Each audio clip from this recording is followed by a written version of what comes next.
உடல்நலத்தை சீரமைத்து உயிர்த்த குருவே வாழ்க. அனைவருக்கும் வணக்கம், வாழ்க வளமுடன். இன்னைக்கு நாம மனப்பக்குவம், வாழ்வின் அணுகுமுறை பத்தி தான் பார்க்க போறோம். மனப்பக்குவம் அப்படிங்கிறது என்ன அப்படின்னா, ஒவ்வொரு சூழ்நிலையிலையும் ஒவ்வொரு மனிதனும் ஒவ்வொரு விதமா நடந்துப்பாங்க.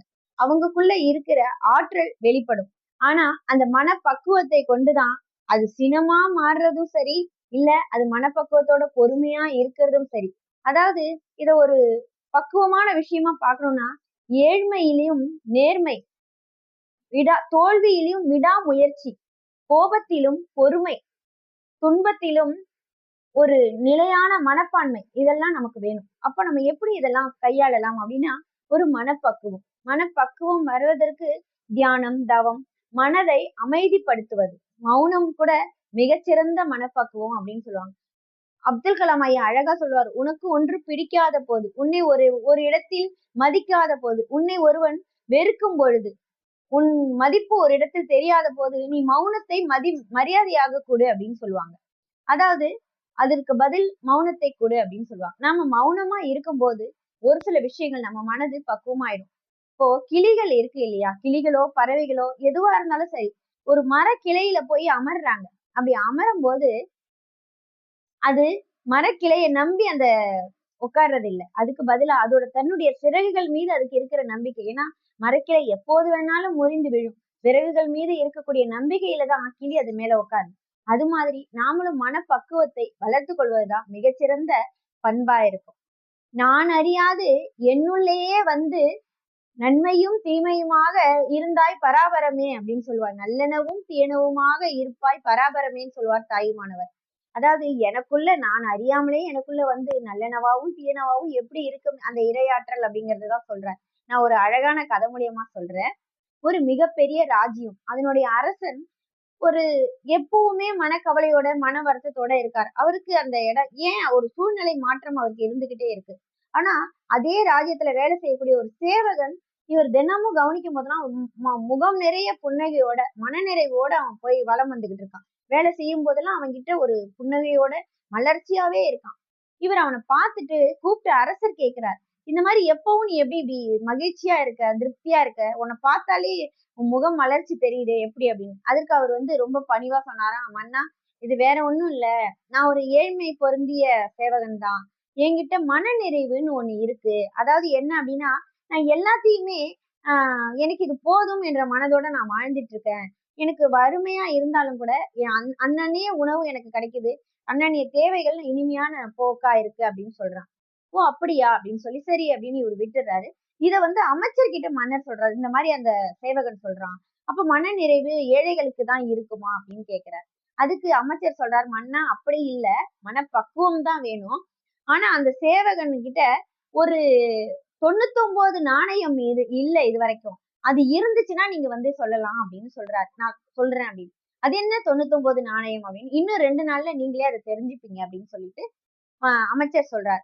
அதாவது என்னன்னா, அந்த சேவகன் வீட்டுக்கு போறதுக்கு முன்னாடி ஒரு 99 நாணயங்கள் நிறைந்த ஒரு பண முடிப்பைய அவன் வீட்டு வாசல்ல வச்சிடுறாரு. இவன் எப்பவும் போல வேலை முடிச்சுட்டு அந்த இடத்துக்கு போகும்போது, வீட்டுக்கு போகும்போது அந்த 99 நாணயங்கள் இருக்கு. எடுத்து பார்த்துட்டு தொறந்து பார்த்தா நாணயங்கள் இருக்கு. யாரோ இத வச்சிருக்காங்க, பரிசு பொருள் போல இருக்குன்னு எடுத்துட்டு போய் உள்ள போய் எண்ணி பார்க்கறான். எண்ணி பார்க்கும்போது 99 தான் இருக்கு. இவனுக்கு அதிர்ச்சி. ஆஹா 100 தானே வச்சா 100 பொற்காசுகள் தானே வைப்பாங்க. 99 வைக்க மாட்டாங்க இல்லையா? அப்ப இது ஏதோ ஒண்ணு குறையுது அப்படின்னு சொல்லிட்டு வெளியில எல்லாம் வந்து தேடி பார்க்கறான். எங்க பார்த்தாலும் போய் தூரமெல்லாம் பார்க்கறான். அவனுக்கு கண்ணுல படவே இல்ல. உடனே அவனுக்கு என்னன்னா, ஐயோ! ஒரு நாணயம் எப்படியோ தவற விட்டுட்டோம். இது என்னன்னு தெரியல. 99 நாணயத்த வச்சு என்ன பண்றது? 100 நாணயமா இருந்தா தானே நல்லா இருக்கும்னு, இரவு முழுக்க தூங்கவே இல்ல. குழப்பத்திலேயே அவனுக்கு போகுது. மறுநாள் வேலைக்கு வரவன் சுறுசுறுப்பா இல்ல. மன அழுத்தத்தோட, மனக்குழப்பத்தோட, தூக்கமின்மையோட, முகம் மலர்ச்சிங்கிறதே இல்லாம, உணவெல்லாம் எடுக்காம அந்த குழப்பத்திலேயே வந்து அவன் வேலை பார்த்துட்டு இருக்கான். அரசர் அத கவனிக்கிறார். அது ஒரு நாள் போய் மறுநாளும் அதே சூழ்நிலையில தான் இருக்கு. எப்படியாவது இன்னும் ஒரு நாணயம் நமக்கு கிடைச்சிட்டா அது 100 பொற்காசுகளா மாத்திடலாம்ங்கிற எண்ணம் அவனுக்கு வந்துருச்சு. அப்போ அரசர் அவனை கூப்பிட்டு கேட்கிறாரு, என்னப்பா ஆச்சு, ஏன் என்ன அப்படின்னு. அரசர் கிட்ட சொல்ல முடியுமா? ஒண்ணுமே சொல்லல.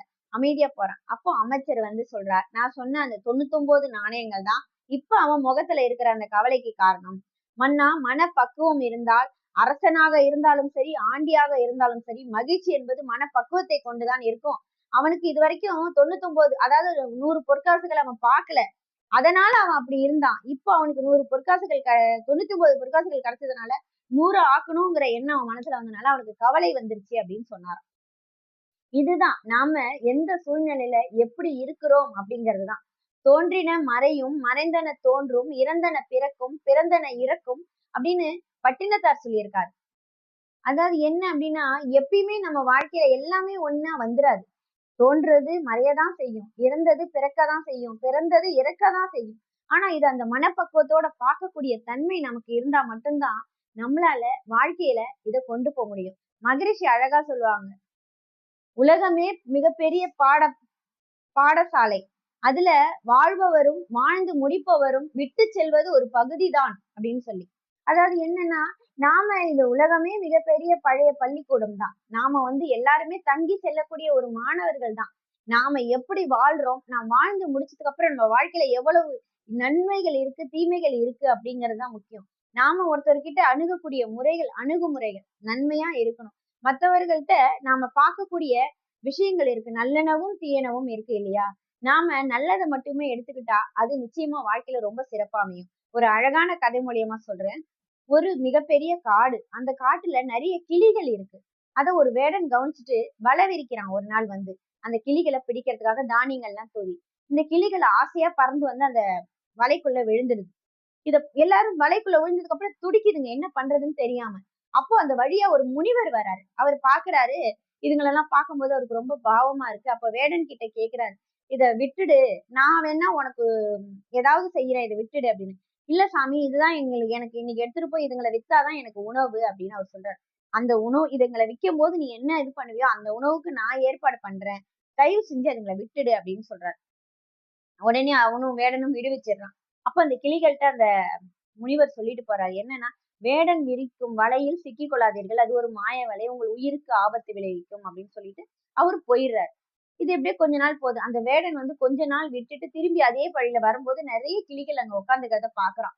அவனுக்கு ஒரு ஆசை, சரி இன்னைக்கு இந்த தடவை வலை விரிச்சு பார்ப்போம், என்ன பண்றாங்கன்னு பார்ப்போம், முனிவர் வரமாட்டாரு அப்படின்னு சொல்லி அவர் வலை விரிக்கிறார். வலை விரிச்சு தானியங்களை போடுறாரு. அப்ப அந்த கிளிகள் அதை கவனிச்சிடுது. வேடன் வந்துட்டான், வலை விரிக்கிறான், நாமெல்லாம் மாட்டிப்போம், யாரும் அந்த வலைக்குள்ள போகாதீங்க அப்படின்னு சொல்லுது. உடனே வேடனுக்கு பெருத்த ஏமாற்றம், ஐயோ கிளிகள் இன்னும் மறக்கல போல இருக்கே அப்படின்னு சொல்லிட்டு அந்த வலையை எடுத்துட்டு போயிடுறான். திரும்பி ஒரு கொஞ்ச நாள் கழிச்சு திரும்பி அதே மாதிரி வரும்போது வலையை விரிக்கும் போது அதேதான் அந்த கிளிகள் சொல்லுது. உடனே அவனுக்கு புரியுது, ஐயோ இது ஏமாறாது போல இருக்கே அப்படின்னு சொல்லிட்டு திரும்பி போயிடுறான்.